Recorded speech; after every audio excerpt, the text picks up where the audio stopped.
রহমান রাহিম। আমি এখন আছি সোনাপুর পেঁয়াজ রসুনের হাটে। এই যে এইটা 3800 টাকা দাম বলছে ভাই, 4200 টাকা দাম বলছে সোনাপুর হাটে। আজকে 19/6/2025 সোনাপুর পেঁয়াজ এবং রসুনের হাট। রাজবাড়ী জেলার বৃহত্তম হাট এই সোনাপুরের পেঁয়াজ এবং রসুনের হাট। বড় ভাই এটা কত দাম বলছে? 3500 টাকা দাম বলছে। এটা এই যে বড় ভাই নিয়ে আসছে মাল, এটা সোনাপুর হাটে। এই মুহূর্তে ভিডিওটিকে কোথা থেকে দেখছেন অবশ্যই কমেন্ট করে জানাই দেবেন, ভিডিওটি শেয়ার করবেন, অন্যকে দেখার সুযোগ করে দিবেন। আজকে 19/6/2025 বৃহস্পতিবার, সোনাপুর হাট, বালিয়াকান্দি, রাজবাড়ী।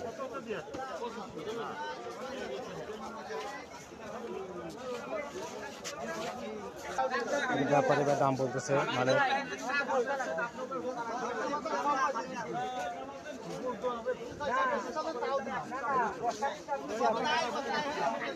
এখনো অনেক